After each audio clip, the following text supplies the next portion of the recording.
मोदी मोदी घर घर मोदी, मोदी मोदी घर घर मोदी, मोदी मोदी भारत माता की जय वंदे वंदे मातरम, नरेंद्र मोदी कमल निशान भारत हिंदुस्तान। निशान। मैं अनुरोध करूंगा हमारे बीच में भारतीय जनता पार्टी हरियाणा के प्रभारी जगदीश मुखी जी भी आए, उनका भी हम हार्दिक स्वागत और अभिनंदन करते हैं। मैं अनुरोध करूंगा भारतीय जनता पार्टी हरियाणा के अध्यक्ष प्रोफेसर रामविलास शर्मा जी आए। प्रोफेसर रामविलास शर्मा जी।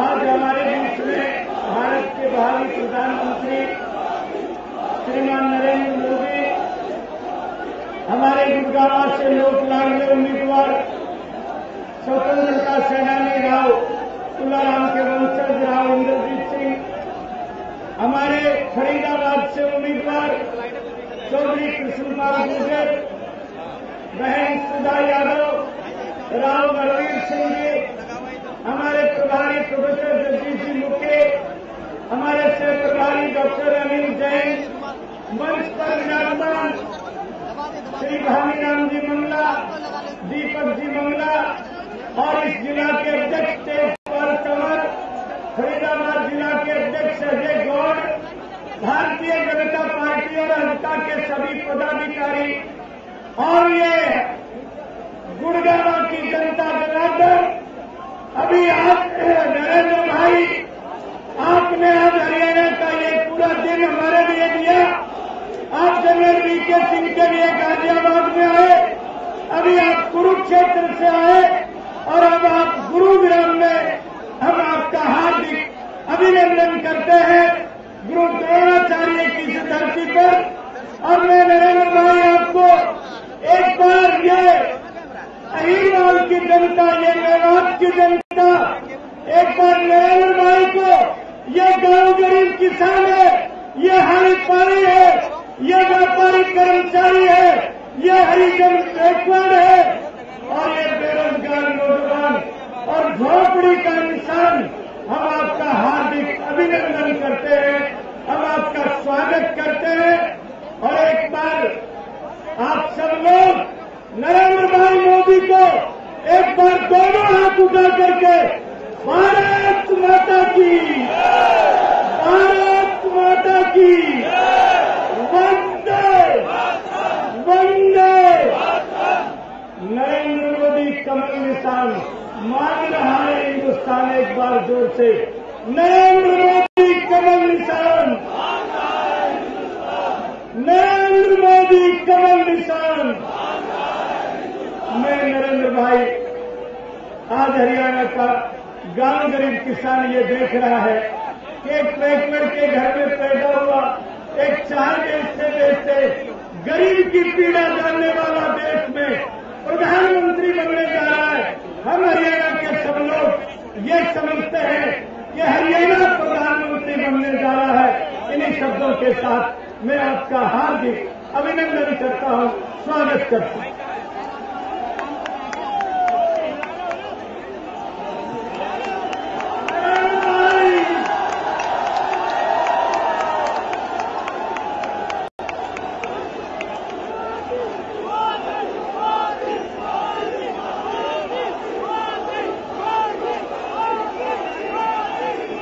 भारत माता की, भारत माता की। मंच पर विराजमान प्रदेश के अध्यक्ष श्री रामविलास जी, प्रदेश के प्रभारी श्री जगदीश मुखी जी,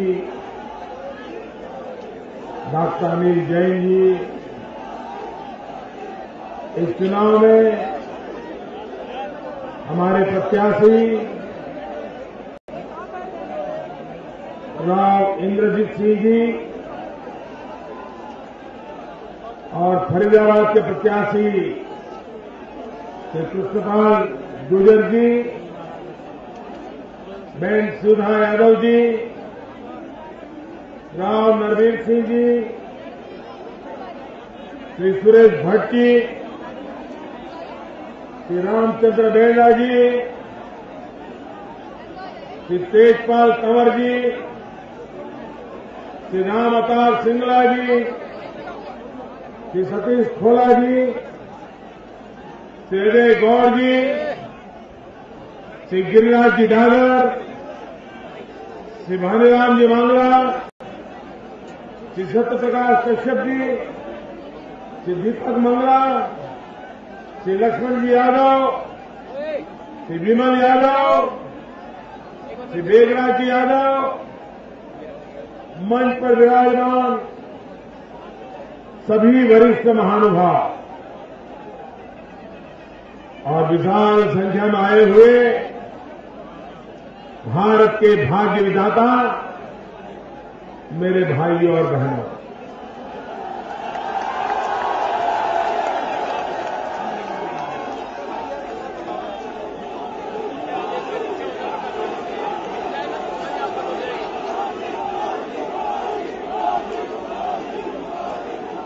भाइयों बहनों, हमने चुनाव सभाएं तो बहुत की हैं, लेकिन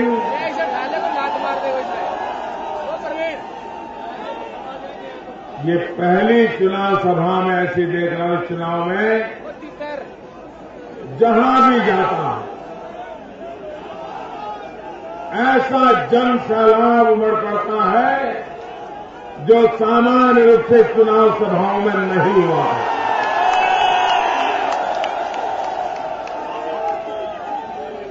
एक संसदीय क्षेत्र की चुनाव सभा मानो पूरे राज्य की रैली हो रही हो, इतनी बड़ी हो रही है। थोड़े दिन पहले मैं सोनीपत आया था, आज कुरुक्षेत्र गया, गुड़गांव आया। भाइयों बहनों, ये दृश्य देखते ही बनता है। ये मेरा सौभाग्य है कि मुझे जनता जनार्दन के उमंग उत्साह के ऐसे भव्य दृश्य दर्शन करने का मौका मिला।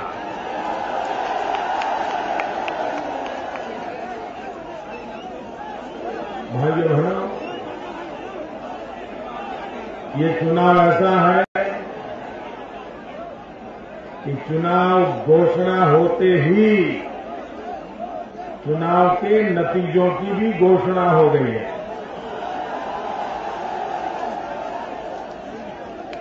लोगों को भली भांति पता है चुनाव का परिणाम क्या आने वाला है। आपको पता है ना? आपको पता है क्या नतीजा आने वाला है? सारे देश ने मान लिया है इस बार ये दिल्ली सरकार बचने वाली नहीं है। इनका जाना तय है। अब दुनिया की कोई ताकत न दिल्ली सरकार को बचा सकती है, न कांग्रेस पार्टी को बचा सकती है, न ही उनके चट्टे बट्टों को बचा सकती है।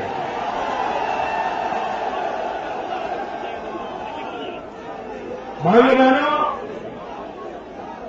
चुनाव में हार जीत तो बड़ी बात नहीं होती। सरकारें आती हैं, जाती हैं, परिवर्तन होता रहता है, लेकिन ये पहला चुनाव ऐसा है कि जिसमें सिर्फ सरकार को निकालना इतना मुद्दा नहीं है, लोगों के दिल दिमाग में ये सरकार में बैठे हुए लोगों को कड़ी से कड़ी सजा देने का इरादा।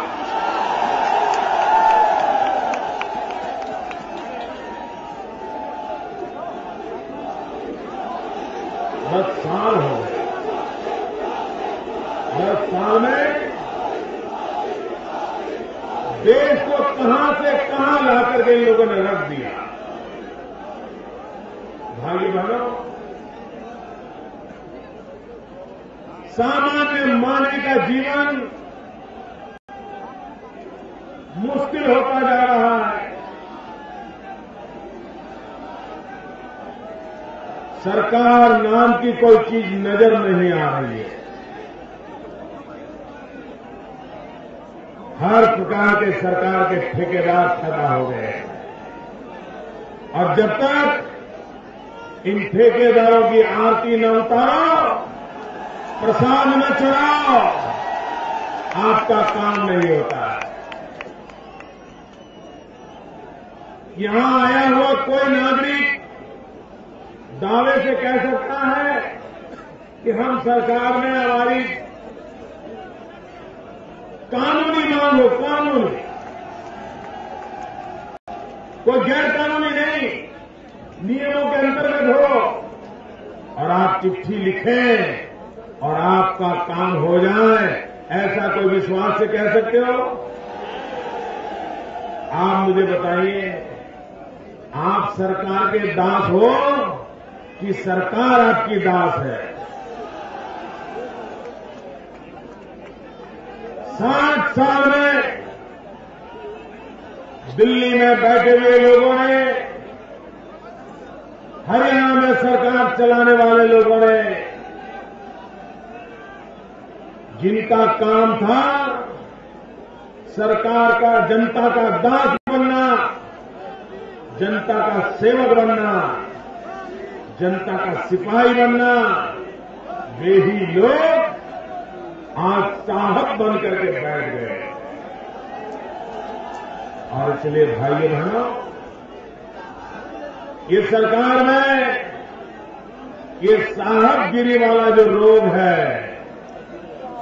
इससे हमें सरकारों को मुक्त कराना। और इसलिए भाइयों बहनों, इस चुनाव में जनता जनार्दन परिवर्तन चाहती है। लोगों को विकास चाहिए, नौजवानों को रोजगार चाहिए। भाइयों बहनों, यहां इतनी बड़ी मात्रा में नौजवान है, कोई है जिसको दिल्ली सरकार ने रोजगार दिया हो? ऐसे लोग पूरी ताकत से बता। कोई है जिसे दिल्ली सरकार ने रोजगार दिया हो? आपके परिवार में कोई है जिसको दिल्ली सरकार ने रोजगार दिया हो? आपके यार दोस्तों में कोई हो जिसको दिल्ली सरकार ने रोजगार दिया हो? आपके गांव में कोई है जिसको दिल्ली सरकार ने रोजगार दिया हो? भाइयों बहनों, ये कांग्रेस पार्टी ने 2009 में अपने चुनाव घोषणा पत्र में कहा था कि वो देश के 10 करोड़ नौजवानों को रोजगार देंगे। आप मुझे बताइए, उन्होंने वादा पूरा नहीं किया, ये आपके साथ धोखा किया है कि नहीं किया है? जो धोखा करे उसे माफ करते हैं क्या? उन्होंने वादा तोड़ा कि नहीं तोड़ा? जिन्होंने वादा तोड़ा उसका नाता तोड़ोगे? भाइयों बहनों, एक तरफ तो 2009 में उन्होंने वादा किया था, फिर से अभी 2014 में वही कांग्रेस पार्टी, वही नेता, वही उनका घोषणा पत्र, और फिर एक बार उन्होंने धोखा पत्र पेश कर दिया। धोखा पत्र ये कांग्रेस का चुनाव का घोषणा पत्र नहीं है, देश की जनता की आंख में धूल झोंकने वाला धोखा पत्र है। फिर बार उन्होंने कहा कि हम 10 करोड़ नौजवानों को रोजगार देंगे। भाइयों बहनों, ये 10 करोड़ नौजवानों को रोजगार देने का वादा पूरा नहीं कर पाए, लेकिन चुनाव आया तो फिर से नौजवानों की आंख में धूल झोंकने के लिए नया धोखा पत्र लेकर के आए। भाइयों बहनों, मैं आपसे पूछना चाहता हूं, कांग्रेस पार्टी ने 100 दिन में महंगाई दूर करने का वादा किया था। ऐसे नहीं, पूरी ताकत से बताओ, कांग्रेस ने 100 दिन में महंगाई हटाने का वादा किया था। महंगाई गई, महंगाई कम हुई, महंगाई बढ़ी। भाइयों बहनों, कोई अगर गलती करे तो लोग माफ करते हैं, लेकिन अगर कोई बेईमानी करे तो जनता के साथ धोखा करे तो जनता कभी भी उसको माफ नहीं करती। भाइयों बहनों,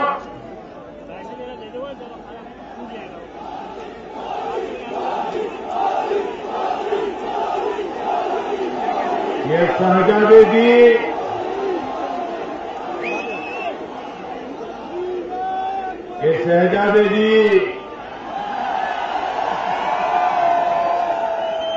आजकल कह रहे हैं, अभी कहीं पर उन्होंने इंटरव्यू में कहा कि मेरे दिमाग में इंफ्रास्ट्रक्चर का पूरा मैप तैयार है। भाइयों बहनों, अगर इनको मैप बनाने में 60 साल लग गए तो जमीन पर उतारने में तो 600 साल लग जाएंगे।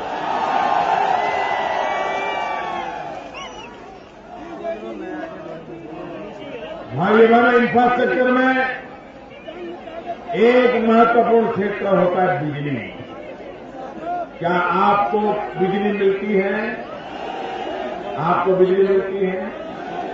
क्या जनरेटर से जिंदगी गुजारनी पड़ती, नहीं गुजारनी पड़ती? भाइयों बहनों, ये अंधेरा क्यों है? ये बिजली के बिना मुसीबतें क्यों झेलनी पड़ रही है? उसका कारण है, देश में 20,000 मेगावाट बिजली के कारखाने आज पर उसको ताला लगा हुआ पड़ा है। वहां नौकरी करने वाले लोग बेरोजगार हो गए। ऐसा क्यों हुआ? क्योंकि उनके पास कोयला नहीं है। एक तरफ 20,000 मेगावाट बिजली के कारखाने बंद पड़े हैं, दूसरी तरफ देश अंधेरे में डूबा हुआ। क्या ऐसी सरकार आपने देखी है कि बिजली के कारखाने तो हो, बंद पड़े हो और देश बिजली के लिए तड़पता हो? ऐसा क्यों हुआ? क्योंकि इन कारखानों के पास कोयला नहीं है। कोयला क्यों नहीं? तो दिल्ली सरकार ने कोयले की खदानों पर ताले लगा दिए। ताले क्यों लगाए? क्योंकि सुप्रीम कोर्ट ने फाइल मांगी, जरा फाइल लाओ, कोयले किसको दिया, किसने चोरी किया, किसने उठाया। तो कांग्रेस सरकार ने क्या कहा सुप्रीम कोर्ट को? फाइल खो गई है। ये कांग्रेस वालों के लिए तो फाइल खो गई होगी, देश के लिए तो लाइफ खो गई है, लाइफ।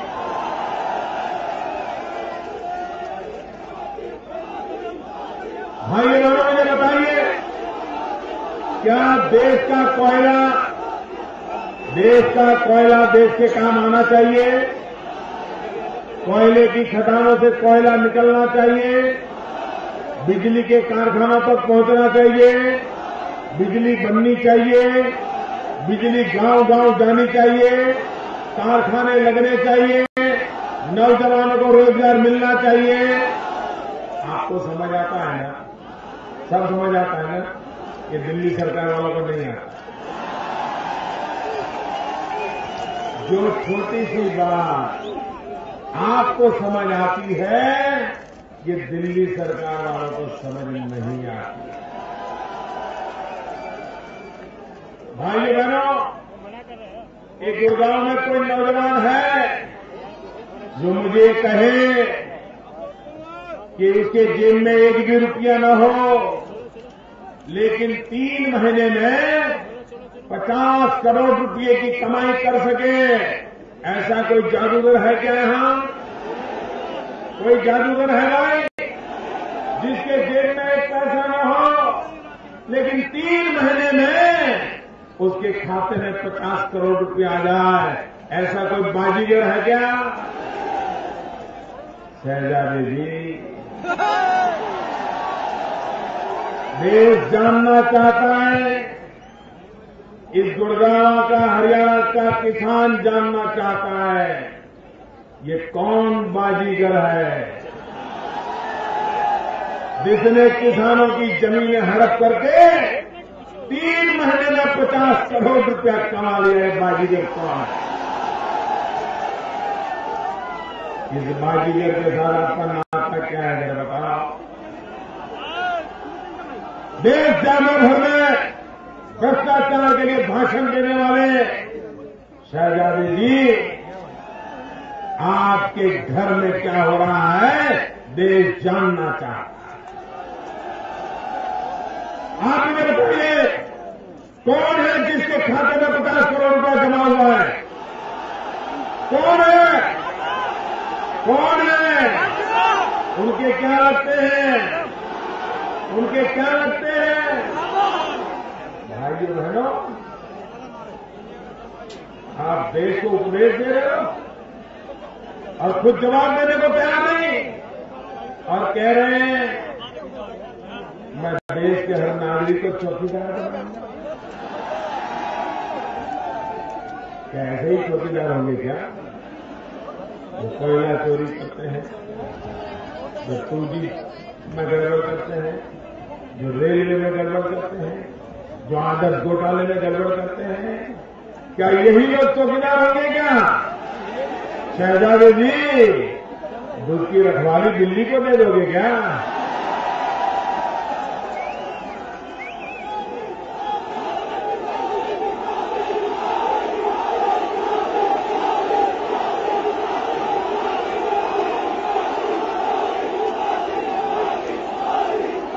भाइयों बहनों, मुझे बताइए, इस देश में भ्रष्टाचार जाना चाहिए कि नहीं जाना?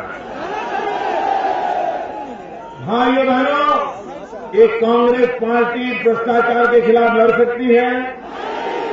आपको भरोसा है? उनके वादों में भरोसा है? उनकी बातों में भरोसा है? उनके इरादों पे भरोसा है? भाइयों बहनों, मैं आपके सामने याद लेकर आया। भाइयों बहनों, मेरा मंत्र है, न खाता हूं न खाने देता हूं।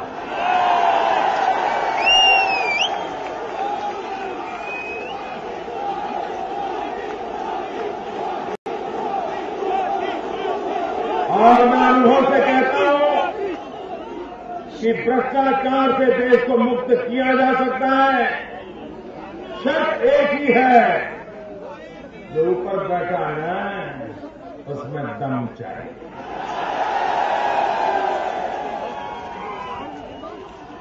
कुर्सी के लिए जीने वाले लोग कुछ नहीं कर सकते, देश के लिए जीने मरने वाले सब कुछ कर सकते हैं। और इसलिए इस स्थिति को बदलने के लिए, देश को भ्रष्टाचार से मुक्त करने के लिए, ये दिल्ली में जो बेईमानी का राज चल रहा है, इस देश को मुक्ति दिलानी पड़ेगी। भाइयों बहनों, ये हुड्डा जी को भी 10 साल हो गए, मनमोहन सिंह जी को भी 10 साल हो गए और मैडम सोनिया जी की सरकार चल रही है। बेटे भी चलाए, बेटी भी चलाए, दामाद भी चलाए, यही लोग चला रहे हैं।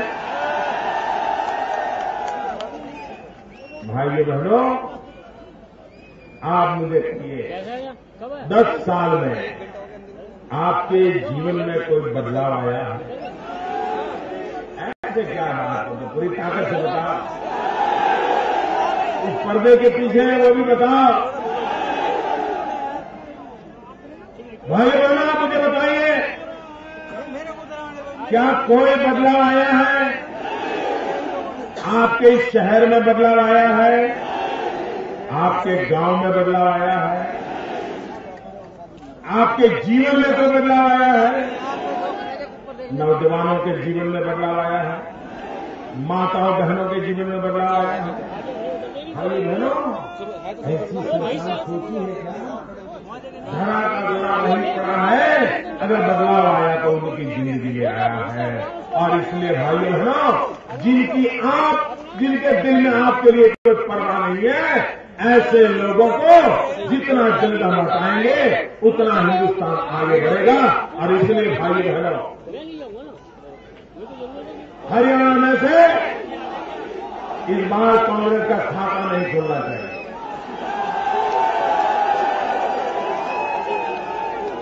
भाइयों बहनों, इस बार हरियाणा पूरी ताकत दिखा दे और देश को नई दिशा दे। और भाइयों बहनों, आज जब मैं गुड़गांव आया हूं, दिल्ली के पड़ोस में हूं,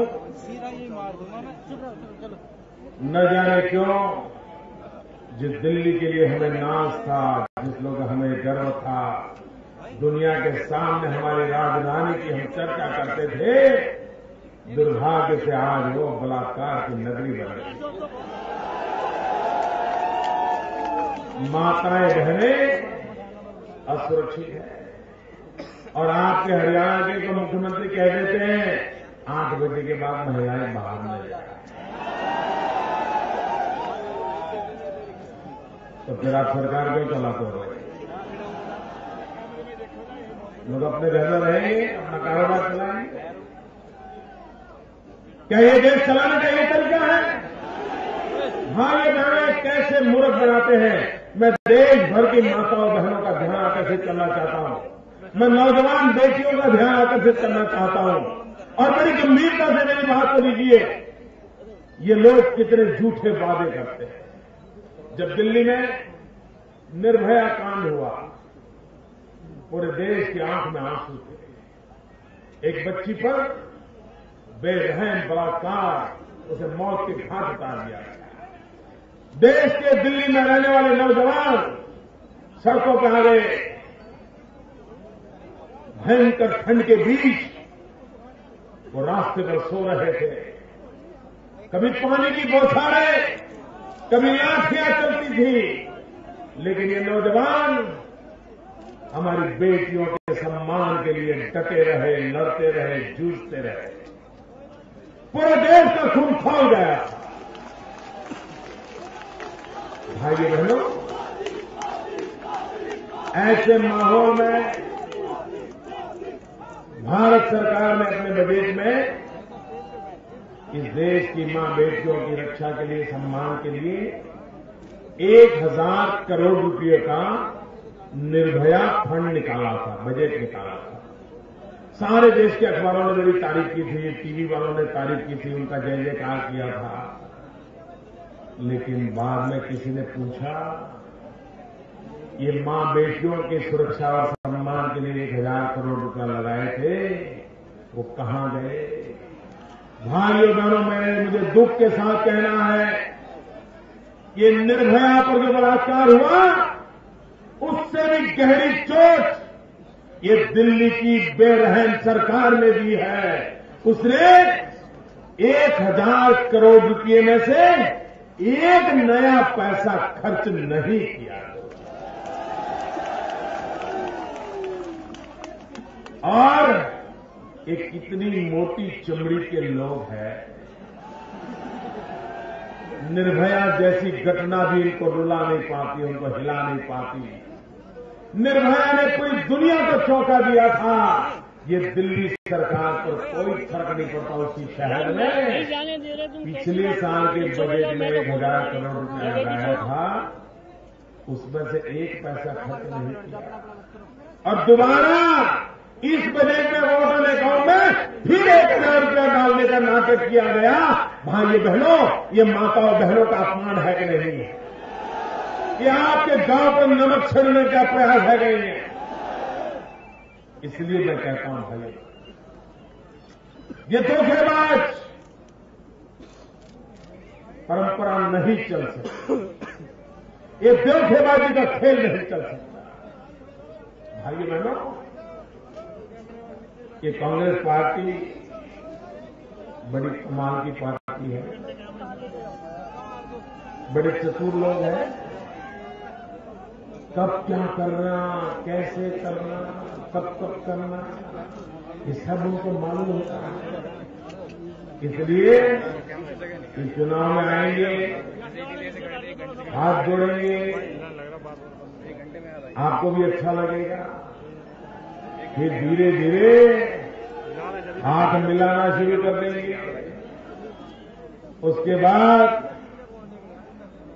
हाथ दिखाना शुरू करेंगे। देखते देखते हाथ आजमाना शुरू हो जाएगा। और भाइयों बहनों, मौका पड़ते ही हाथ की सफाई शुरू हो जाएगी। और इसलिए भाइयों बहनों, ऐसी कांग्रेस के पास भरोसा मत कीजिए। भाइयों बहनों, अटल बिहारी वाजपेयी की सरकार 6 साल चली थी, लेकिन 6 साल में अटल बिहारी वाजपेयी जी ने देश के 6.5 करोड़ नौजवानों को रोजगार दिया था। इनकी सरकार 10 साल से चल रही है। 10 साल में मुश्किल से 1.25 करोड़ 1.5 करोड़ लोगों को रोजगार दिया है। भाइयों बहनों, ये आपका भविष्य नहीं बदल सकते। भाइयों बहनों, कुछ साल के बाद देश आजादी के 75 साल मनाएगा। 5-7 साल के बाद हमारे देश की आजादी को 75 साल होंगे। हमारे देश में 75 साल का बड़ा महत्व होता है। अमृत पर्व मनाया जाता है। भाइयों बहनों, जिन महापुरुषों ने देश के लिए बलिदान दिया, आजादी के जंग में जीवन खपा दिए, जवानी जेल में बिता दी, भाइयों बहनों, वे हमारे देश की आजादी के लिए लड़ने वाले, देश की आजादी के लिए जीने वाले, देश की आजादी के लिए मरने वाले महापुरुषों को जब देश आजादी के 75 वर्ष मनाए, तब उनको कैसा हिंदुस्तान देना चाहते हैं। इस चुनाव में आपको निर्णय करना है कि देश के आजादी के दीवानों को 75 साल के आजादी के पर्व पर हम कैसा हिंदुस्तान देना चाहते हैं। भाइयों बहनों, मेरा सपना है देश जब आजादी का पर्व मनाए, देश जब आजादी का 75वीं जयंती मनाए, तब तक हमारे देश में कोई भी परिवार ऐसा न हो जिसके पास रहने के लिए घर न हो। ऐसा कोई परिवार न हो जिसके घर पे छत न हो। ऐसा कोई परिवार न हो जिसके घर में नल न हो, और नल भी ऐसा हो जिसमें पानी आता हो। हर घर में बिजली हो, हर घर में शौचालय हो, बच्चों की शिक्षा का प्रबंध हो, बुजुर्गों के लिए अस्पताल की व्यवस्था हो। मेरे भाइयों बहनों, क्या हम ऐसा देश नहीं बना सकते? बना सकते नहीं? मुझे बनाना है, मुझे आशीर्वाद दीजिए। हम सबको मिलकर के बनाना है। हम संकल्प करें और हरियाणा से भारतीय जनता पार्टी के सभी कमल को विजयी बनाइए। हमारे साथी दल को विजयी बनाइए। और मेरी पूरे देशवासियों से अपील है, अब देश को सिर्फ परिवर्तन चाहिए ऐसा नहीं, ये गए और कोई आए हैं ऐसा नहीं, ये तो जाएंगे जाएंगे जाएंगे, बचने वाले नहीं है। लेकिन जो सरकार आए वो मजबूत होनी चाहिए, दी डाली जाए, पर्दे के पीछे कोई नचाए ऐसे नाचना पड़े ऐसी सरकार नहीं चाहिए। और वो करना है तो कम से कम 300 लोकसभा के सभ्य भाजपा के चुन करके भेजिए। मजबूत सरकार बनाइए तो इरादा भी मजबूत होगा। अगर सरकार मजबूत होगी तो काम भी मजबूत होगा। अगर सरकार मजबूत होगी तो देश भी मजबूत होगा। और इसलिए मेरे भाइयों बहनों, 300 से ज्यादा सीटों के साथ इस चुनाव में देश भारतीय जनता पार्टी को विजयी बनाए। और मैं विश्वास दिलाता हूं आपके सपनों को मैं पूरा करूंगा। मेरे देशवासियों, आपने अब तक शासकों को चुना है, एक बार सेवक को चुन करके देखिए। भाइयों बहनों, वे सोने का चम्मच लेकर के पैदा हुए हैं, मैं चाय बेचते बेचते बड़ा हुआ।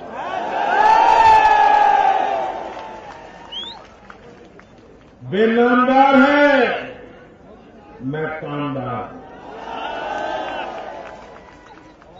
और इसलिए मैं कहता हूं भाइयों बहनों,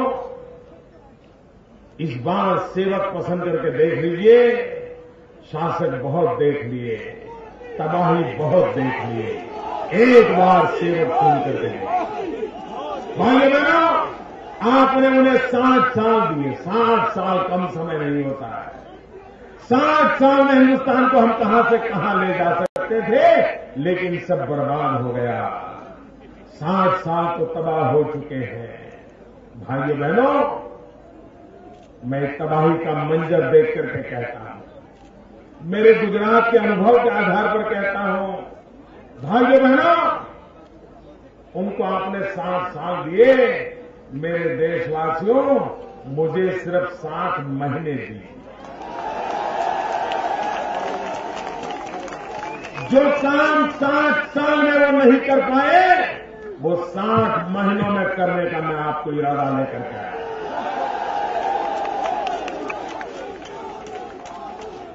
आप इतनी बड़ी संख्या में आए, इतने जोम और जुस्से से मेरा समर्थन किया, मैं आपका बहुत बहुत आभारी हूं। भारत माता की, भारत माता की, भारत माता की। वंदे वंदे वंदे वंदे वंदे वंदे वंदे।